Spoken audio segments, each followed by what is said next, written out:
Hallihallo. So, auf den Weg nach Istrien, genauer gesagt Pula.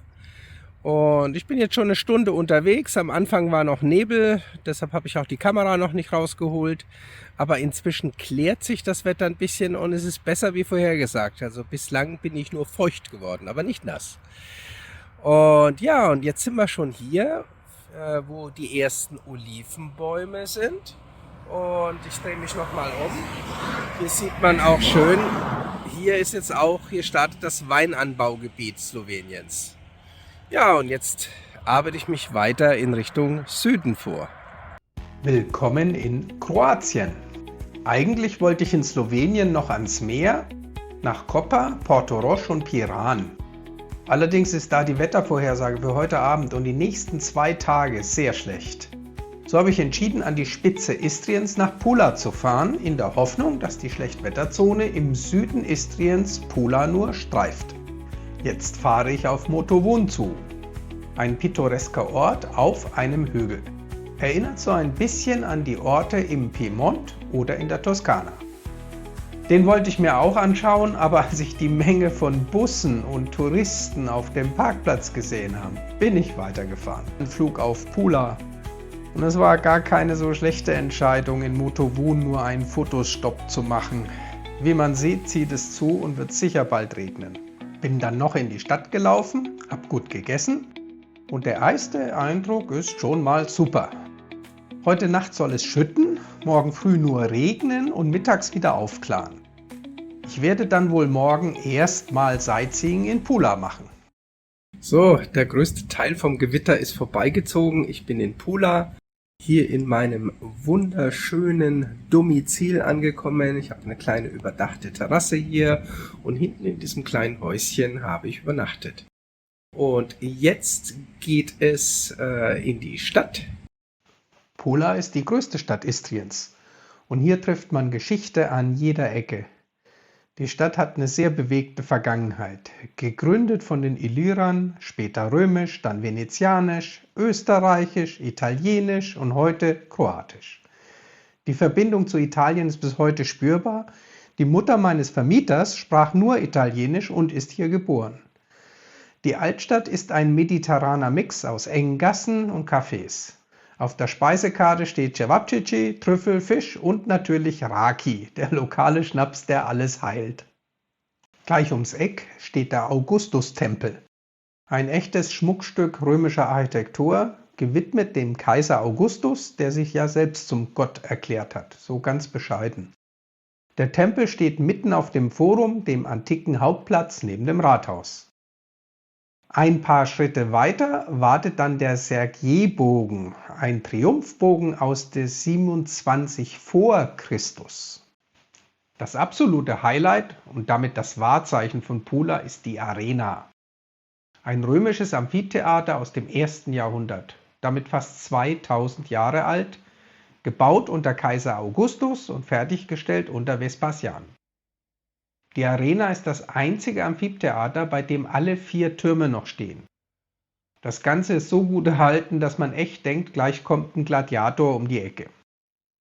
Früher passten hier bis zu 20.000 Zuschauer rein. Heute gibt es keine Löwen mehr, aber Konzerte, Opern und Filmfestivals. Die Arena wurde im Mittelalter teilweise auch als Steinbruch genutzt, bis man dann gemerkt hat, Moment mal, das Ding ist eigentlich ziemlich cool und sollte bewahrt werden. Unter der Arena gibt es auch ein unterirdisches System, das früher als Lager für Waffen, Tiere und Kulissen diente. Heute ist dort so ein kleines Museum zur römischen Wein- und Olivenproduktion. Wer einen Überblick über die Stadt will, geht zum Kastell von Pula. Ja, jetzt bin ich oben am Kastell in Pula. Das liegt so ein bisschen über der Stadt. Die kroatische Flagge weht natürlich hier auch.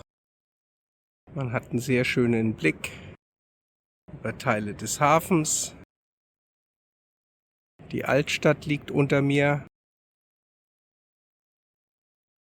Und das Schöne ist, in Pula ist alles zu Fuß zu erreichen. Das ist mehr oder weniger alles in einem kleinen Kreis eingelegt, inklusive des großen Amphitheaters.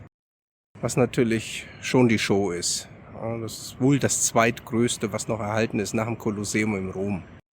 Ich weiß nicht, mit Zahlen habe ich es nicht so, aber es ist auf jeden Fall beeindruckend.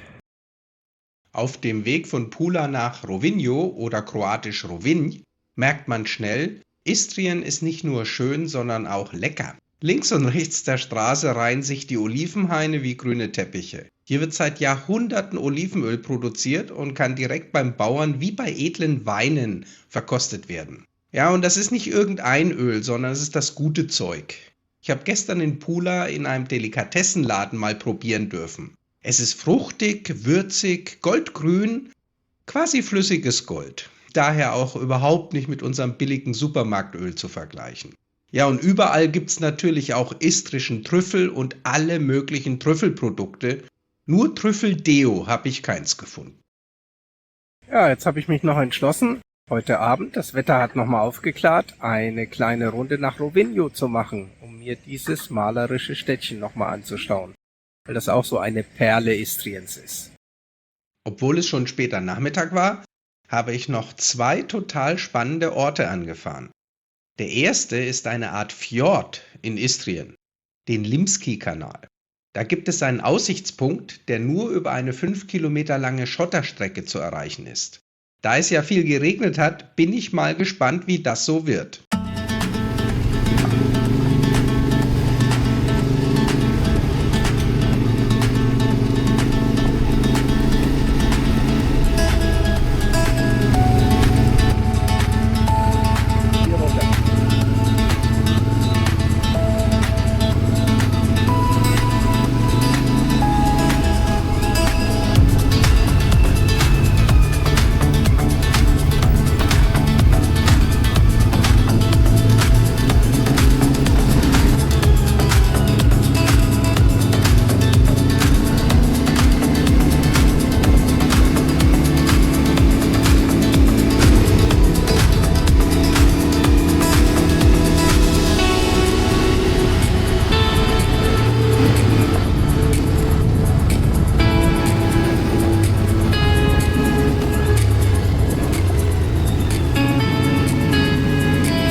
So, die kleine Offroad-Tour hat sich gelohnt. Das hier ist so ein Aussichtspunkt auf den Vidoglav-Limski-Kanal und es ist echt spektakulär. Sowas wie so ein kleiner Fjord hier in Istrien. Das ist echt toll. Von der Stelle kann man das noch besser sehen, dass das eben wie so ein kleiner Fjord ist, der hier ganz vorne dann ins Meer mündet.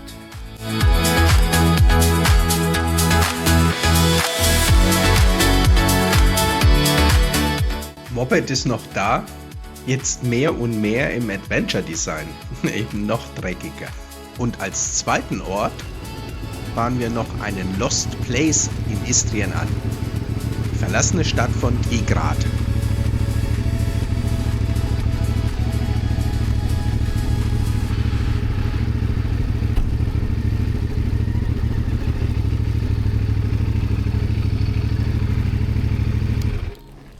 Ja, jetzt bin ich in der verlassenen Stadt Trigrad. Das ist ein kleines Lost Place in Kroatien. Ein verlassenes Dorf, was vor einigen Jahren verlassen wurde. Ich muss mal auf Google nachlesen, warum. Gab sicherlich einen guten Grund. Ja, und jetzt geht's zurück nach Pula. Ich habe Hunger. Und jetzt freue ich mich schon auf eine schöne Abendmahlzeit. Aber war wirklich doch noch ein toller Tag. Am Vormittag war es, wie gesagt, gewittrig. Konnte erst so um 12 wirklich rausgehen, weil die Welt einmal zusammengebrochen ist sozusagen. Also es hat abgeschüttet ohne Ende. Aber jetzt bewege ich mich hier wieder im schönen Istrien. Und die Sonnenuntergangsstimmung, die jetzt herrscht, ist einfach auch sehr, sehr schön. Und mit noch ein paar Bildern aus Dvigrad sage ich Tschüss für heute. Lasst gerne ein Like da, kommentiert, wenn ihr kommentieren wollt, oder abonniert den Kanal.